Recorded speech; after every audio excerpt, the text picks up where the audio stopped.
Bonjour, nous allons aujourd'hui traiter l'exercice 11. C'est un exercice de l'examen national 2011, session de rattrapage. Alors je vais lire le texte de l'exercice. Pour étudier certains phénomènes biologiques qui produisent de l'énergie, on propose les données expérimentales suivantes. Des cellules de levure champignons unicellulaires sont mises en culture dans un milieu contenant du glucose dans des conditions expérimentales différentes. Le document 1 résume des conditions ainsi que les résultats obtenus. Alors, d'après ce exercice, nous allons étudier la variation de la quantité de glucose et aussi la production de la biomasse. On a deux milieux, un milieu A et un milieu B. Le milieu A est un milieu ouvert, يعني en présence de l'oxygène. Par contre, le milieu B est un milieu fermé, on a le manque d'oxygène. Alors, les deux milieux contiennent la même quantité de glucose, c'est-à-dire 150 grammes de glucose. من بعد كنشوفوا la variation ديال هاد la quantité. عندنا dans les deux milieux deux levures يعني جوج انواع ديال الخلايا النوع الخميره كيتسموا لي levures الخمائر. C'est bien. Après, on discute la variation de la quantité de glucose.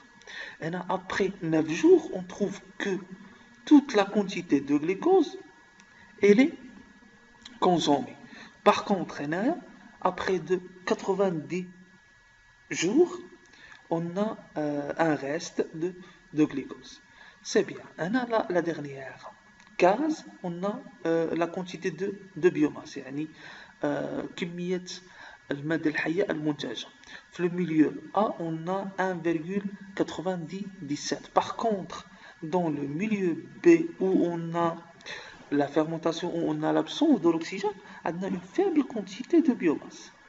C'est bien. Donc, d'une manière simple, on a 150 grammes de glucose consommée au cours de 9 jours. On a une grande quantité de biomasse. Par contre, dans l'autre milieu, on a 150 grammes de glucose. يعني في 90 يوم 90 جور يعني اللي بقى لنا هي 45 غرام دو غليكوز وعندنا كنشوفوا الكميه اللي تنجات في هذا الميليو هذا اون فابل كما قلنا اون فابل كونتيتي سي بيان نمشيو la deuxième partie Par la suite, on a effectué des observations microscopiques des deux cellules de levure issues respectivement du milieu A et du milieu B. On a de quelques cellules d'après le milieu A ou on a une observation microscopique. On a le milieu A où on a l'oxygène, la présence de l'oxygène. On a la même chose, on a de quelques cellules d'après le milieu B. On a à travers une observation microscopique. C'est bien. En exploitant les documents 1 et 2, déduisez, en justifiant votre réponse, le phénomène biologique responsable de la production d'énergie au niveau du milieu A et au niveau du milieu B. Bien sûr, d'après le tableau, il faut analyser. Donc, dans le milieu A, on trouve que la quantité de glucose est totalement consommée. Au cours d'une période très très courte. On a une grande production de la quantité, la biomasse. Par contre, dans le milieu B, on a bien sûr une dégradation partielle de glucose, un reste, au cours d'une grande période, il y a 90 jours. On a une faible production de la biomasse. C'est bien. D'après le tableau, le document 1. À l'aide du document 2, ce sont des schémas, on trouve que la cellule de milieu A est riche en mitochondries. Elle présente de mitochondries en nombre et taille importante. Par contre, la cellule de la figure B, bien sûr, elle contient une faible quantité de mitochondries. D'après ces données, on peut déduire que le phénomène adopté par les cellules dans le milieu A, c'est la respiration. Par contre, dans le milieu B, c'est la fermentation. Alors, comme une réponse, Les levures de bière consomment la totalité du glucose de milieu en présence d'oxygène. Milieu, c'est-à-dire milieu aérobie, en 9 jours. Document 1. Et l'observation microscopique des cellules de levure montre l'abondance, c'est-à-dire l'abondance et le développement de mitochondries dans le milieu A. Il s'agit donc de la respiration. Sur le milieu B, on a une consommation incomplète de glucose de milieu anaérobie, même après 90 jours.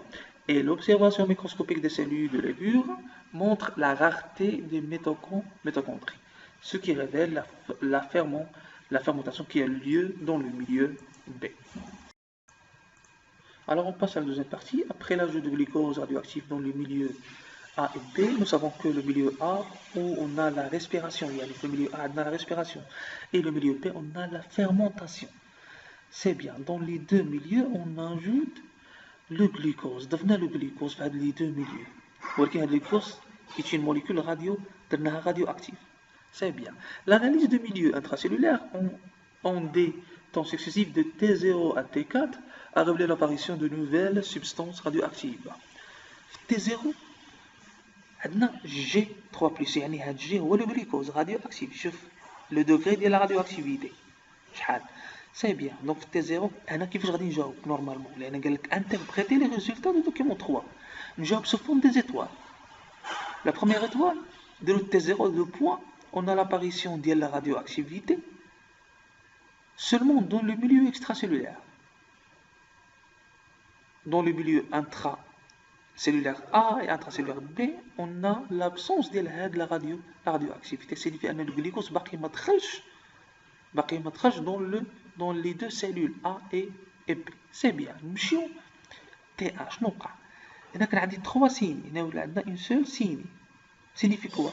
La diminution de la radioactivité et l'apparition de la radioactivité dans le cytosol de la cellule A et le cytosol de la cellule B. Signifie que le glucose se migre dans le milieu intracellulaire. C'est bien. Le T2, on a une disparition totale du glucose. Il y a le milieu extracellulaire. Et l'apparition de le glucose est là. Ou un acide pyruvique radioactif. Ou l'acide pyruvique radioactif là. Alors, les résultats représentés par l'apparition de l'acide pyruvique dans le cytosol et la mitochondrie de la cellule A signifie que le glucose se transforme en acide pyruvique. Et cette molécule est entrée dans la mitochondrie de la cellule A. Concernant la cellule B, l'acide pyruvique reste toujours dans le cytosol. Monsieur T3. C'est bien. On a T3, disparition de l'acide pyruvique, disparition totale de l'acide pyruvique dans le cytosol de la cellule A, et l'apparition de des nouvelles molécules, des acides du cycle de Krebs. واش كنساعدنا واش حنا في الاول حطينا دي اسيد دو سيكل دو كريبس راديواكتيف؟ لا، حنا في الاول حطينا غير الجليكوز راديواكتيف. Signifie que le glucose se transforme en acide pyruvique et cette molécule elle a intégré dans le cycle de Krebs. Elle est liée à la radioactivité dans les acides du cycle de Krebs. C'est bien. Alors, il y a une disparition des acides pyruviques radioactifs, disparition totale dans le cytosol de la cellule B. Nous sommes T4. Je suis T4. L'apparition du CO2 radioactif. C'est bien. Dans le milieu extracellulaire, signifie la radioactivité immédiatement. À l'origine, il y a le glucose, c'est la radioactivité. Et l'augmentation de la radioactivité dans les acides de cycle de Krebs. Il y a les acides pyruviques ils ont intégré dans le cycle de Krebs, ce qui provoque l'augmentation de la radioactivité. C'est bien. Alors, comme un résultat, concernant la question numéro 2, on trouve que autant T1, diminution de la radioactivité de glucose dans le milieu extracellulaire et sans apparition de l'hyaloplasme, bien le cytosol, dans les cellules du milieu A et B. Les cellules utilisent donc le glucose. Autant T2, l'apparition d'une radioactivité moyenne liée à l'acide pyruvique dans l'hyaloplasme pour les deux milieux, et une radioactivité faible au niveau de la mitochondrie, signifie le glucose se transforme en acide pyruvique. Le tableau. Autant T3 pour le milieu A, la disparition de la radioactivité de l'hyaloplasme. Au niveau des mitochondries, une forte radioactivité est liée des acides pyruviques et une faible radioactivité est liée aux acides cycle de Krebs. Donc, les mitochondries consomment de l'acide pyruvique.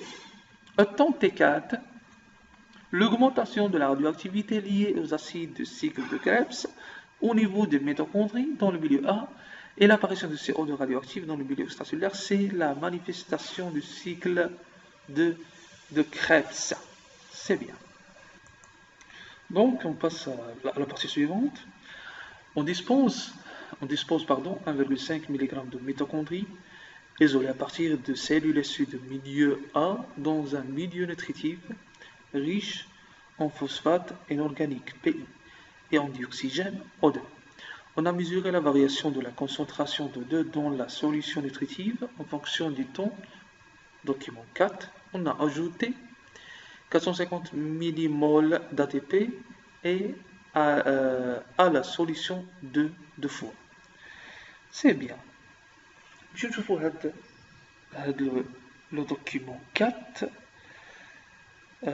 Bien sûr, comme en analyse, on trouve que le graphe représente la variation de la concentration de en fonction du temps après et avant l'ajout d'ADP. On trouve que avant l'ajout d'ADP, on trouve que la concentration de 2 subit une diminution faible, mais après l'ajout de l'ADP, on trouve que la concentration de 2 subit une diminution très forte, d'après les deux ajouts. Je vois la question 3. À partir des documents 3 et 4, Iwasaki réalisait un schéma de synthèse montrant les phases de la dégradation du glucose dans les cellules du milieu A. C'est bien. باش نقول واحد القضيه، هاد لا فيغور ولا هاد لو دوكيمون 4 راه ما عندهاش شي واحد فائده كبيره غير ضافوها وصافي. مي لا كيسيون 3 سي كيسيون ديريكت، يعني هاد لا ريبونس قالوا لنا se forme un schéma وهاد le schéma il va discuter le phénomène de la respiration. C'est bien. Alors comme un schéma, on trouve que au niveau de l'hyaloplasme, on a la glycolyse.